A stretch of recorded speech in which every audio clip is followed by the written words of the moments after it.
I'm Scotty Rock. And I'm Nate Danger. Oh yeah, and here's something you'll never see us do very often.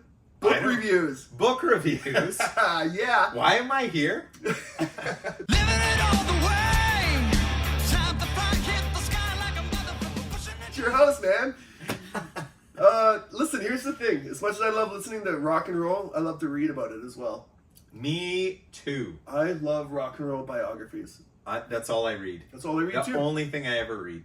I love it because it gets me like, hey, I grew up reading this or listening to this music, and then it got me interested in playing, and here's some bands I love, and then I go check out those bands, and I feel like I understand that artist a bit more. So recently, I picked up Dave Grohl book here. What?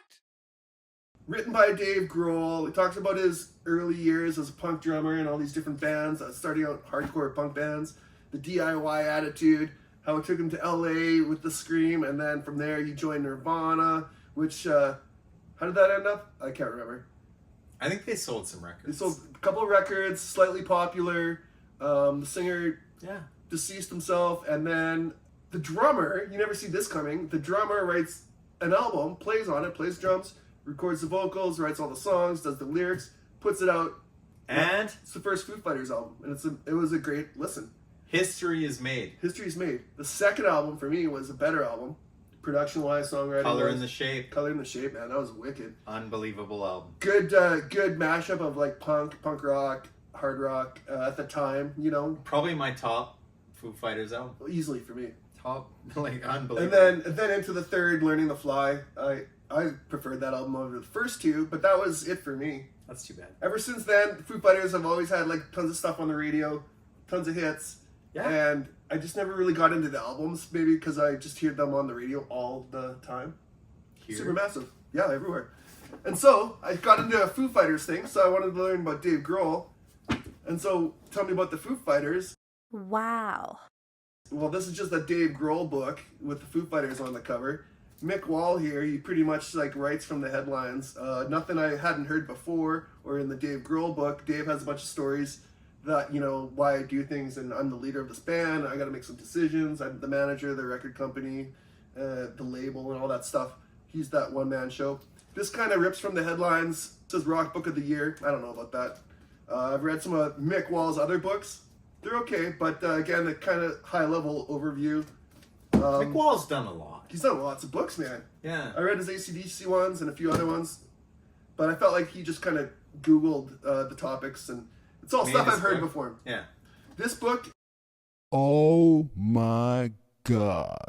This is a call about Dave Grohl and the Foo Fighters. Kind of goes through the same DC punk rock guy after Nirvana and into the Foo Fighters, but this sort of frames everything as a, you know, this is what Foo Fighters were doing, and these bands are on the bill, and at that time, this is the president, so it kind of frames everything with the social, economic sort of reality of the world, right? So it gives that music more context or something like that.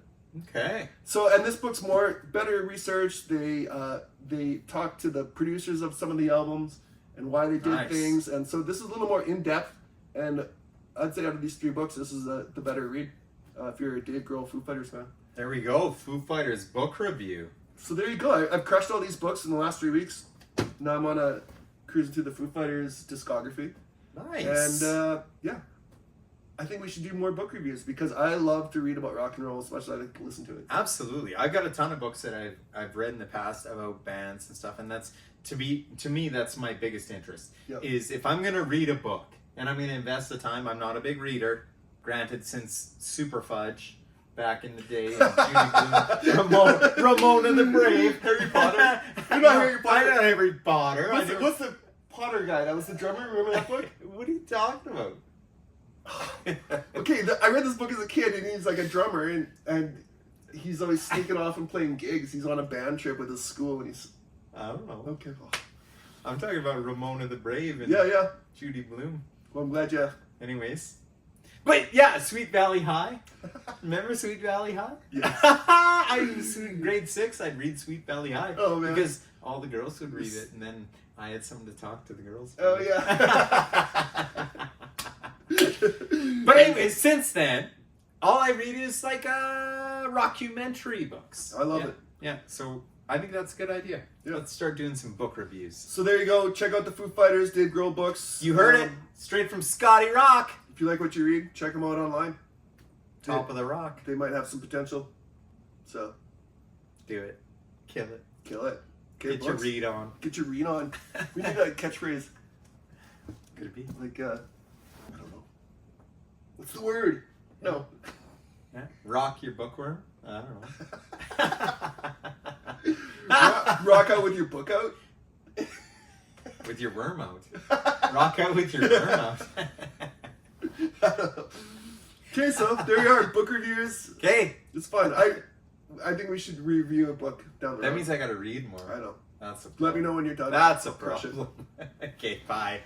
Judy Bloom. Living it all the way. Time to find